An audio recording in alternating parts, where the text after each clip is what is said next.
Imposter syndrome is real. So when you're starting out, just don't be afraid. Believe in yourself a little bit. Take the leap, right?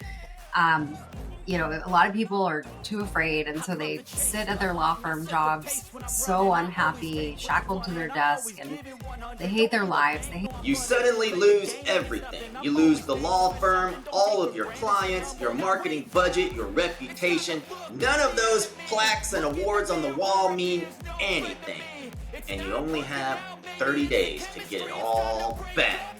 That is the topic of today's Lawyer Marketing Show. I'm Dustin Sanchez. You're watching DustinSanchezTV.com. Let's get into it. Welcome to the DustinSanchezTV.com Lawyer Marketing Show. Today we have attorney Leela Madan, IP attorney, intellectual property law attorney in Houston, Texas. Her name is on the door, and that is why she's here, to help other lawyers who want their name on the door, okay? And we're talking about, what if you lost everything? You woke up tomorrow and there is no Madan Law PLLC. You're just starting over from zero. But before we get into that, Leela, welcome to the show. Thanks for coming on. Please tell us a bit about yourself and your practice. Thanks, Dustin. Glad to be here today. As mentioned, my name is Leela Madan. I'm owner of Madan Law PLLC, where we specialize in business and intellectual property law. We help business owners file patent and trademark applications with the USPTO. We file LLC formations, licensing agreements, operating agreements, you name it. I started my firm, honestly, I can't even remember. I think it was 2013 or 2014, and now it's 2025. So I think that adds up to 12 years, but you blink and another year goes by. So I'm going to say 12 years is how long I've had my firm. Prior to that, I worked for two different law firms. One was medium sized, and one I would say was medium large sized. And so I learned a lot of what to do and what not to do while working at those firms. And I was able to take that and bring it into my own practice, and been doing it ever since. Yeah, we worked together at the first law firm I ever worked at. What was it? Kilburn Law. We sure did. Good experience. I didn't see you much there, but it was a good experience, learning experience. So tell us, Leela, it's day zero, day one. You're starting over. And I know you have a lot to do in 30 days to get your law firm up and running. You've already done it once. What are you doing day one? What do you think is the most important thing to start out with? So when you hit me with this scenario, you told me that I'm starting at day zero, but I have the experience that I have. I have the knowledge, and I'm a 15-year lawyer or whatever I am, right? I'm not like a day zero, just barred yesterday lawyer, right? So that's how I prepped for this call. And so I think on day one, the first thing I would do is set up my legal entity. In my case, I did a PLLC, and I would talk to, insurance people about getting malpractice insurance and general liability insurance. I think that's day zero, right? Immediately after that, I'm thinking phone number, email, and a calendar link, right? Something Right? for people to get a hold of me if they really want to. And immediately after that, I'm thinking about setting up my website, my socials. In 2025, everyone needs to have social media. When I first started my firm in 20, whatever it was, 13, I went ahead and got my firm Instagram account. People thought that was crazy. They were like, why would your firm have an Instagram account? And now every law firm has an Instagram account. So I think it still rings true that early on in the game, we got to be thinking about social media accounts, website domains, setting up the website. Maybe you're not setting up website on day one, but maybe you're thinking about what that domain's going to be, and maybe setting up LinkedIn. Yeah, I think in the back of everyone's mind, they're thinking, I got to make phone calls happen as soon as possible. I got to get some billable hours in the door. Nobody has said anything yet. I think you're about show 6 for this same question. Nobody said, I need to set up a legal entity. I guess because you're a patent attorney, intellectual property attorney, these sort of things are on your mind, protecting your brand, that sort of stuff. So kudos to you because everyone freaks out. One person just took the day off, day zero. Um, you said you're going to get an Instagram, a website, socials, LinkedIn. When you started your law firm, uh, what were the big social media platforms for you? Yeah, I started my firm relatively overnight. So this is actually a fun question for me because a lot of what I am telling you I would do, I actually did do. So I was laid off from that law firm that you were also laid off from. And I didn't have a job. I was looking for work, but I didn't have a job. And somebody from that firm called me and said, "Hey, I have a trademark client for you. Do you want it?" And I said, "Yeah." And I did want it because I really wanted to work as a lawyer. It's a longer story than that. I was not working as an attorney on the day that I got that call. I was looking for an attorney job, but I hadn't gotten one yet. And so when I got that call, I jumped at the opportunity to get back into, especially not just law, but IP. So I set up everything overnight. I couldn't set up an LLC overnight. So I formed a DBA. I went down to the courthouse and formed a DBA, and I designed my business cards and had them printed at like 7 a.m. the next day for me to go pick them up on my way to the meeting. And I overnight, so I had in another life, I had started another business. And so I kind of knew how to build a website. In 2013, there was not this like drag and drop situation where Squarespace will just like build a website for you. Like back then, you actually had to build a website and it was a lot harder than it is now. And so I like overnight set all of that up. And to answer your question, the social media accounts that I set up that night were Facebook and Instagram.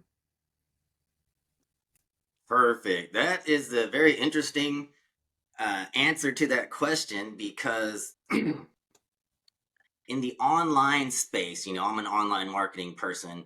In this arena, we are constantly trying to back ourselves into a corner. Like,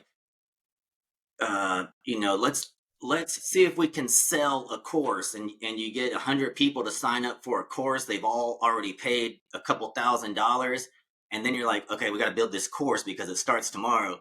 Uh, I find that the complexity of any given task will expand to fit the amount of time allotted for it. And probably it could have taken you 6 months to get all that stuff done, but you needed it tomorrow morning and you did it all in one night. There's something to be said for backing yourself into a corner.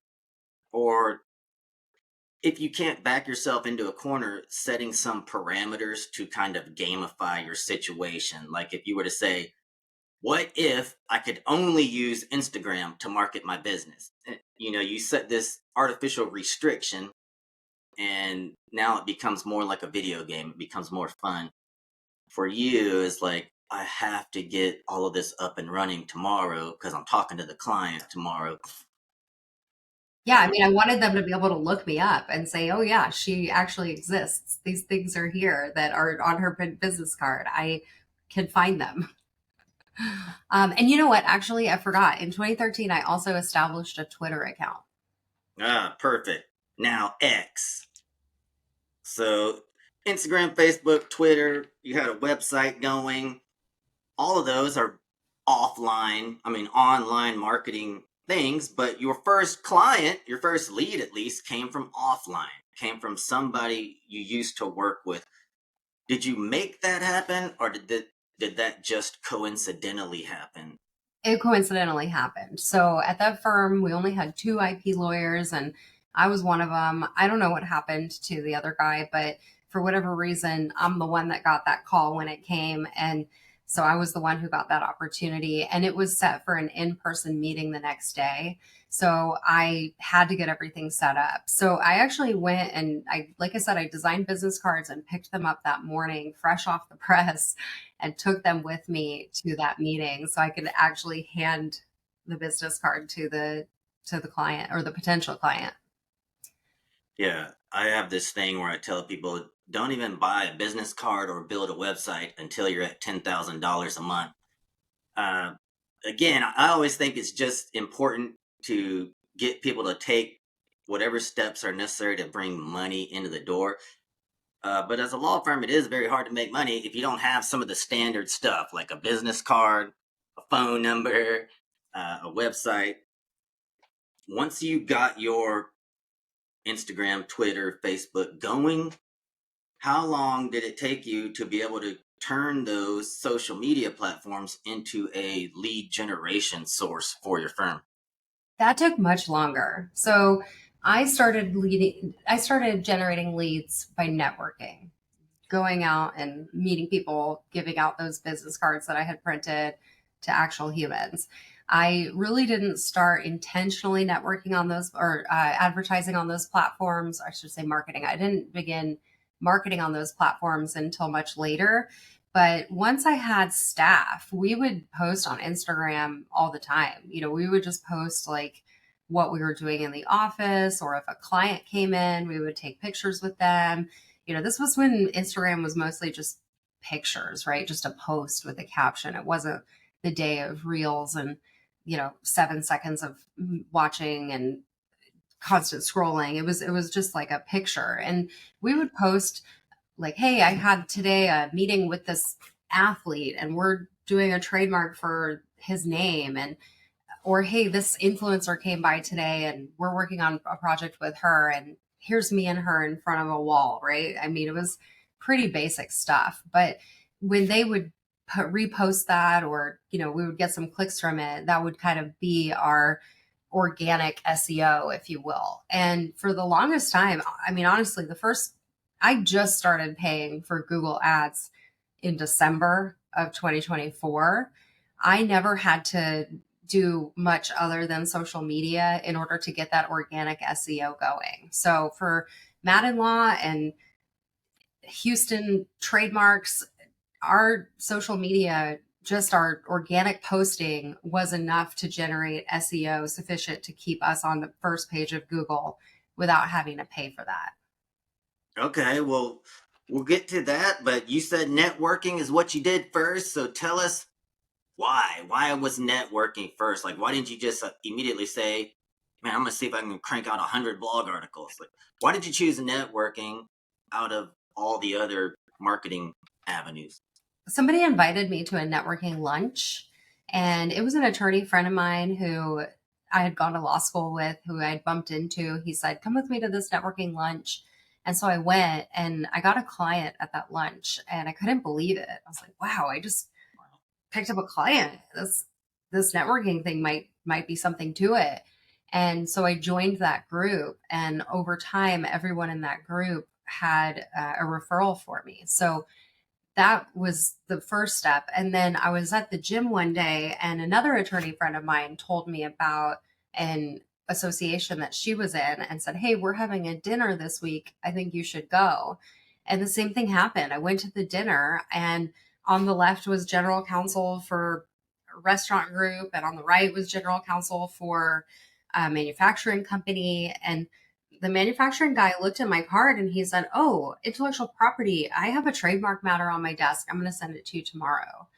And so, like, overnight, I just got a client because I went to a dinner. So I realized very quickly, for me anyway, that getting out and talking to people about what I did was really effective. And there were never other IP lawyers at these events. So I pretty much had the room to myself. And, when most IP lawyers are hiding in their offices with the door closed, me being out there talking to people proved to be really effective.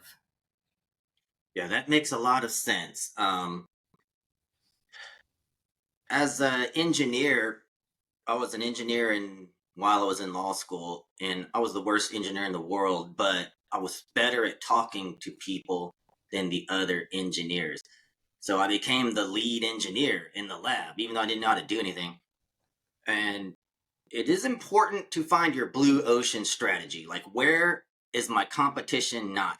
And as an intellectual property attorney, that's a bunch of engineers that went to law school and they don't want to talk to people. So you might not be able to out Google some other engineer, now intellectual property lawyer, but you probably can't out talk them and network them. And so great that you identified kind of how to go where your competition isn't. And you mentioned a networking group that you went to, and you mentioned an association dinner.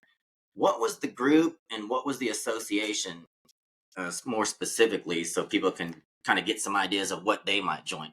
So the group was BNI. So BNI is, I think it stands for Business Networking International or something like that. And they have chapters all over town. Everywhere you go, there's a BNI. So I happened to join a group that met for lunch, and that was my group. So um, later on, I switched to another BNI group that was a breakfast group. I've attended BNI meetings in other states while traveling.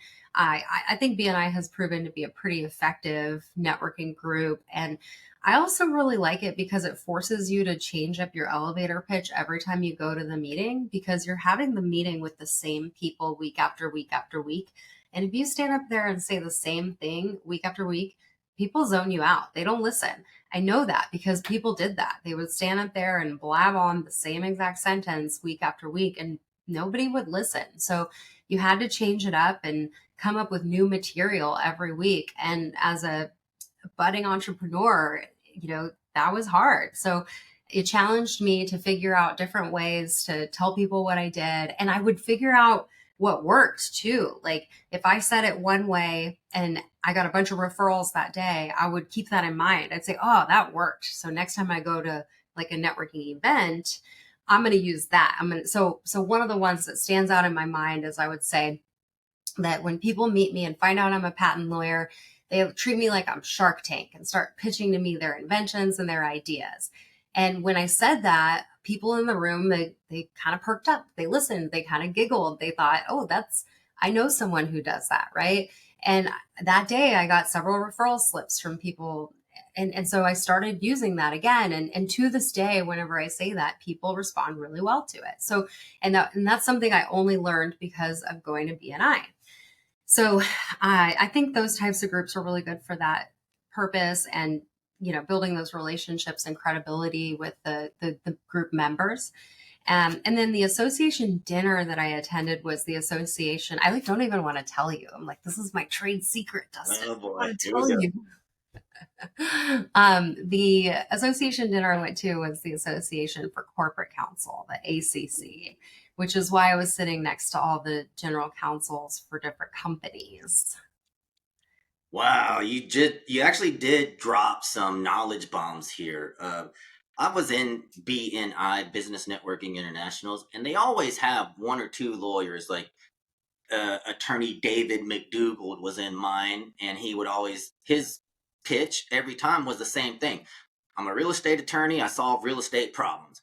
And, to this day, some 9 years later, I still message him anytime I have a real estate problem. I just referred my brother in law, who owns an electric company, to David like 2 weeks ago. And I haven't attended a BNI meeting for probably 7 years.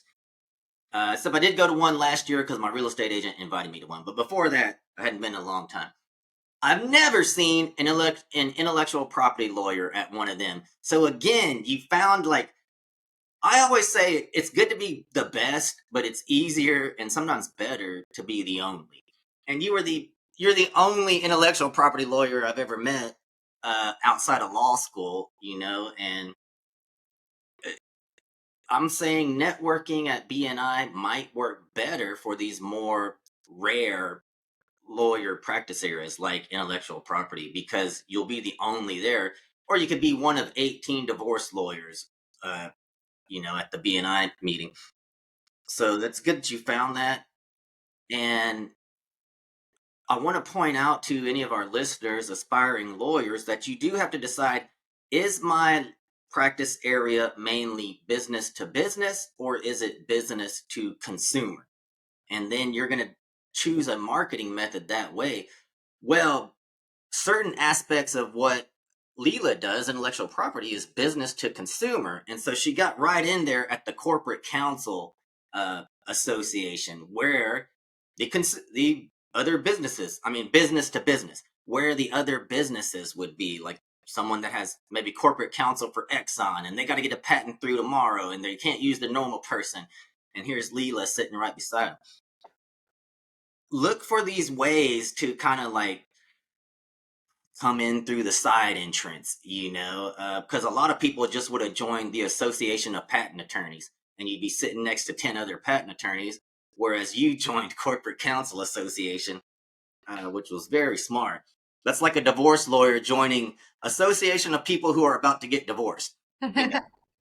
So great job there. And I'm always surprised how, I guess it's very sexy to talk about, yeah, we made 3 posts on Instagram, we went viral, and we get clients all the time.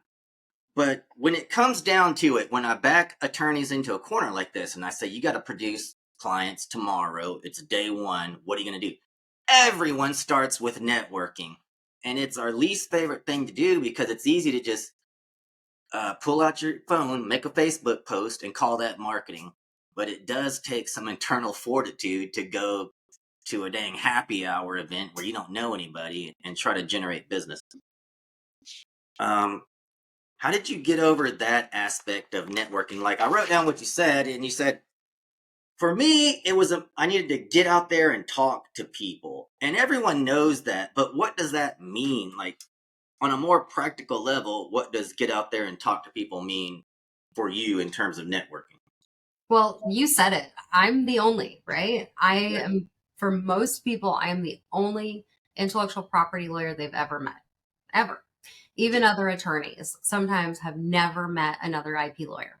So for me, getting out and talking to people and just telling them this is what I do created opportunities for me because people would hang on to my card. They would say, okay, well, she's not the 25th divorce attorney that I've met just this year.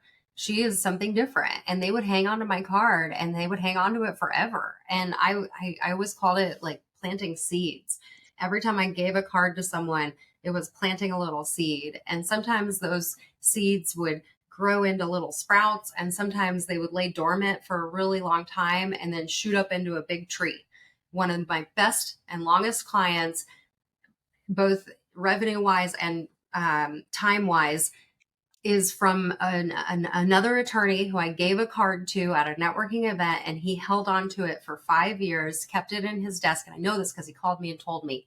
He called me out of the blue. He said, Leela, I've had your card in my desk for 5 years and I finally have someone for you. And it's a manufacturing company who we have done so many things with: patents, trademarks, contracts, you name it. I mean, everything that we can do, we have done with them. And that was what I would call a big tree that grew from that little seed planted just from giving my card to one guy at a networking event. Okay, well, you seem to have this knack for networking. Now, if you wanted to improve upon, maybe even systematize what has worked for you in networking, what would you suggest? Like, what's a good strategy for someone that finds themselves in need of clients yesterday and they're going to use network? Okay, great question. So, the first thing I always tell people is not to ask for work. You introduce yourself, and if the person that you're talking to is good at conversation, they'll ask you what you do. If they don't ask you what you do, don't just word vomit all over them that this is what you do. Ask them what they do. So I always say to ask the other person at least 3 questions about themselves. Who are you? Where are you from? What do you do? How did you get into that? How long have you been doing it? What is a good referral for you? How do you get your clients? Just ask them as many questions as you can. And then hopefully they'll turn that back on you and ask you some questions too. And that will give you an opportunity to tell them what they do. But it's super important to listen more than you talk at a networking event, because if you listen to someone and ask them all of these questions, they walk away from that conversation and they love you. They're like, oh man, she was the best. I really liked her. And you might not have said anything to them, but just asked them questions and they did all the talking. So a lot of people, they just love to talk about themselves. And so if you just ask them questions, they will naturally like you.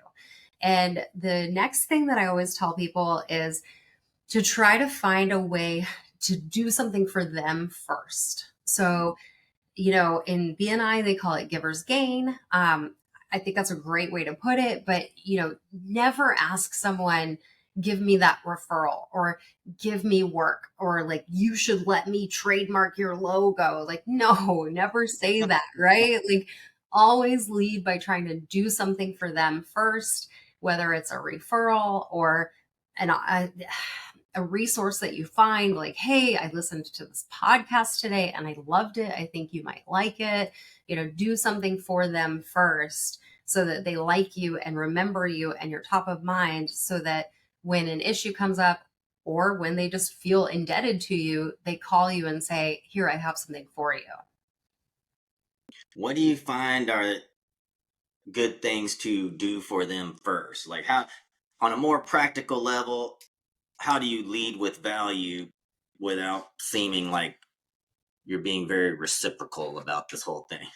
Yeah, well, definitely you're not leading with, hey, I'm doing this for you, so now you got to do something for me, right?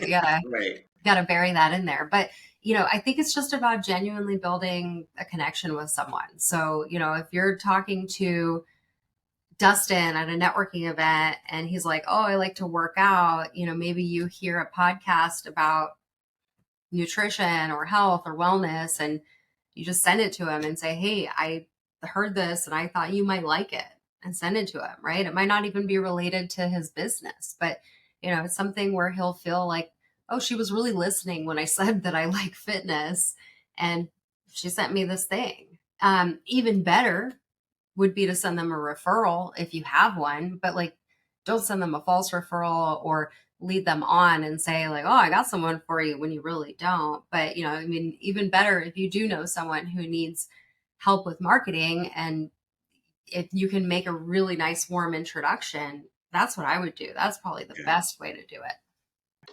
How about you go and you meet someone at a networking event? Is there some kind of follow-up process where do you have any sort of customer CMS, what do we call it?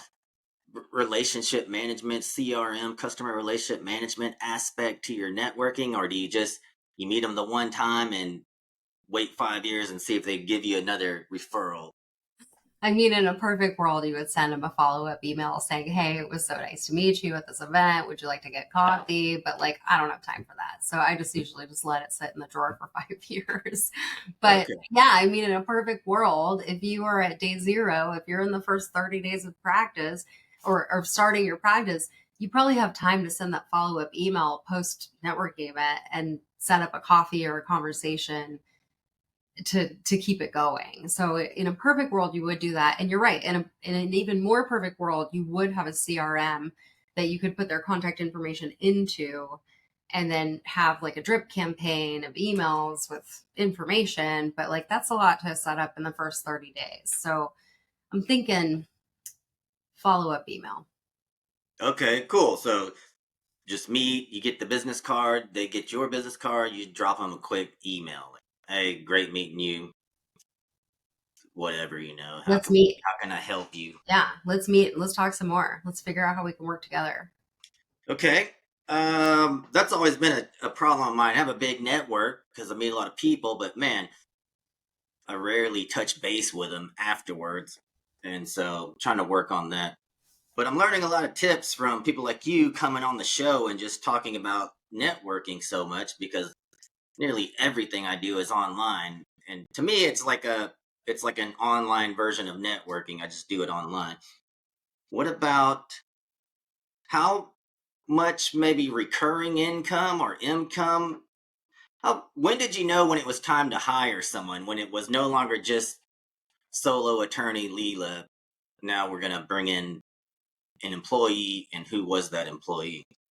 Um, it wasn't like a revenue number. It was just like a bandwidth issue of I don't really have enough time to answer the phones, talk to the tire kickers, potentially do intake, and do the work that I have put that is currently in my pipeline. So I started out with a part-time assistant. She was actually a gal that I met on a ski trip and she needed some part-time work. So it wasn't like I hired a paralegal or something like that. I just met someone that I liked and she needed work. And I told her, I said, hey, come work with me maybe 4 hours a week. And that very quickly turned into 40. So she came in, she added so much value. She helped me create systems of, you know, like basically SOPs for everything that we do. She helped create, she improved the templates that I already had for reporting things to clients.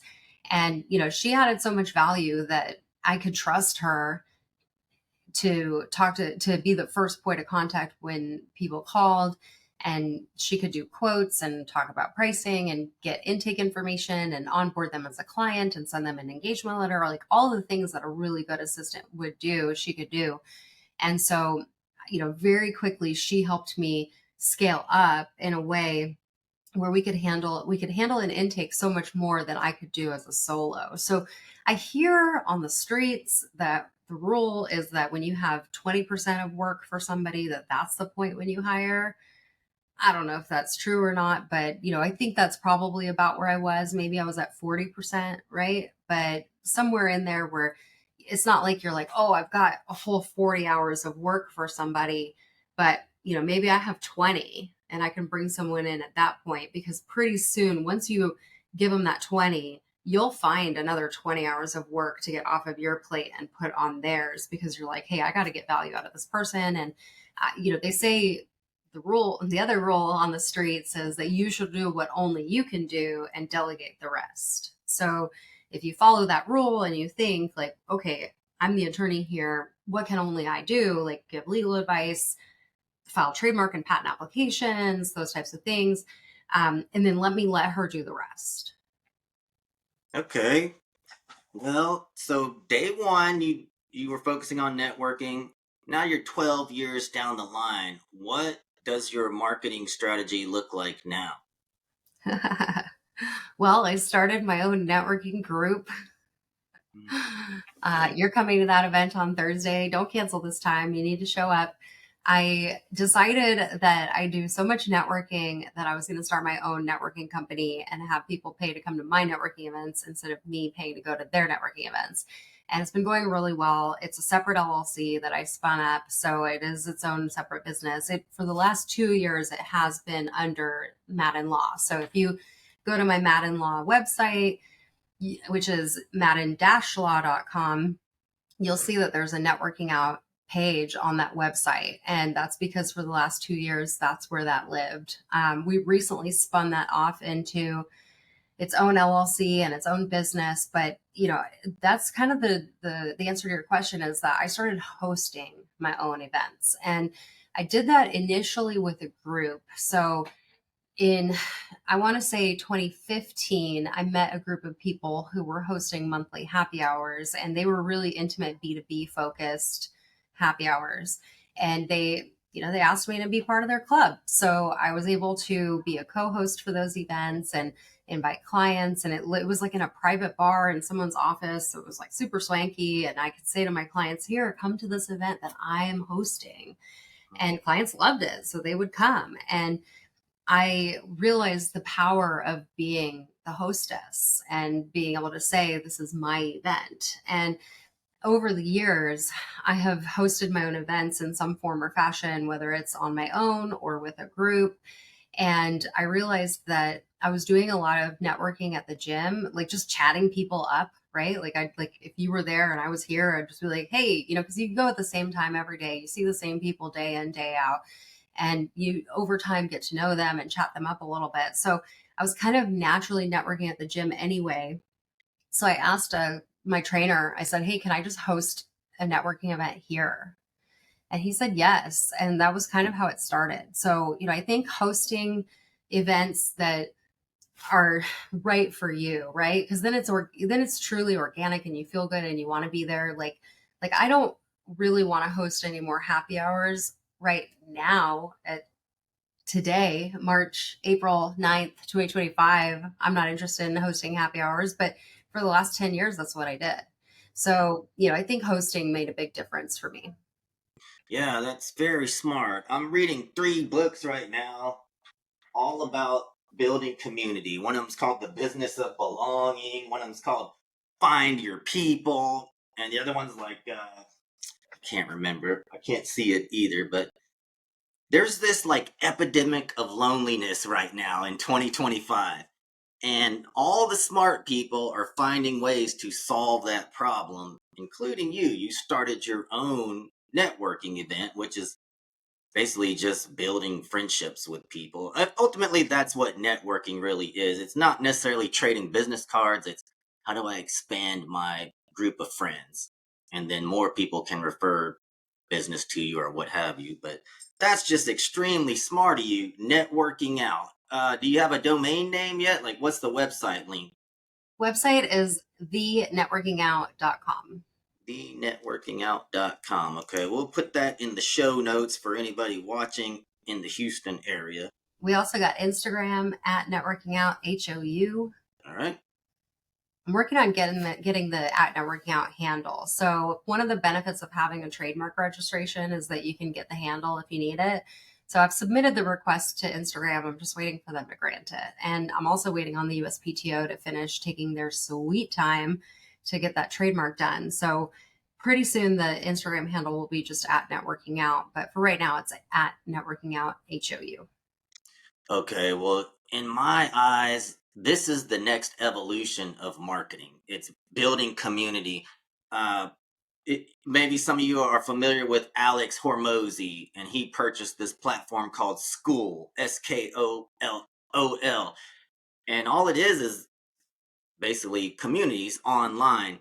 Uh, Anyone starting out, anyone needing to generate business, you can go to networking groups, but I think ultimately your goal has to be to own the networking group. And then all the business comes to you. You're seen as the thought leader, you're seen as the leader. And I think that's the way to write your own ticket. I mean, that's why I have this podcast. To me, it's a networking tool, and the more lawyers I can get inside the podcast, it's kind of like I own the show. I own the platform, just like you own networking out. What is it? Networking out? Is that how Networking. you say it? Mhm. Yeah. Okay. Yeah. So tomorrow I am going to a networking out event. I didn't know that was your thing. But wow. Uh, okay. What else can you teach us? I think we've learned a lot. You got to network, but it's better to own the networking group. So start your own networking group. What parting piece of knowledge can you drop on us? Again, anything? I think the only final thing I want to say is, imposter syndrome is real. So when you're starting out, just don't be afraid. Believe in yourself a little bit. Take the leap, right? Um, a lot of people are too afraid. And so they sit at their law firm jobs so unhappy, shackled to their desk, and they hate their lives. They hate their job. They hate the guy who's breathing down their neck about billable hours, or the guy who's making inappropriate comments in the break room, or whatever the case may be. And, people just get so scared into inaction because they think it's so hard, I can't do it. But, I think just take that leap of faith and just be brave and go out there and do the thing. Set up your PLLC, set up your Instagram, just put yourself out there. I truly believe in the expression, build it and they will come. And I don't know about where your listeners are, like what geographic market, but in a market like Houston, there is so much work to go around. So if you build it, they will come. And hopefully, if you know enough people and have built a little bit of goodwill with people in this town, people will send you some work. Awesome, Leela. Thanks for coming on the show. If I do need some patent work or intellectual property work, where can I find Madan Law PLLC? You can find us at www.madan, that's MADAN, law.com. Okay, we'll put that on the screen. And for any of my Houston area viewers and listeners who like to work out, who also want to network, tell us a little bit more about networking out before we go. Cool. Okay, so networking out is a primarily B2B networking opportunity for people who are interested in health and wellness activities instead of happy hours and high fat meals. We're hosting weekly events, everything from a walk at the park to pickleball, driving range, hitting some golf balls. Tomorrow we're doing a boot camp style workout. We've really got a wide variety of events planned for the year. We have monthly memberships, or you can just pay for a drop-in, and we'd love to have you guys come out. You can find it at thenetworkingout.com. You can also find us on Eventbrite and social media, like I said, at Networking Out HOU. Awesome, Leela. Great to have you on the show. Hope to have you back soon. Have a good one, everybody. Thanks, Dustin.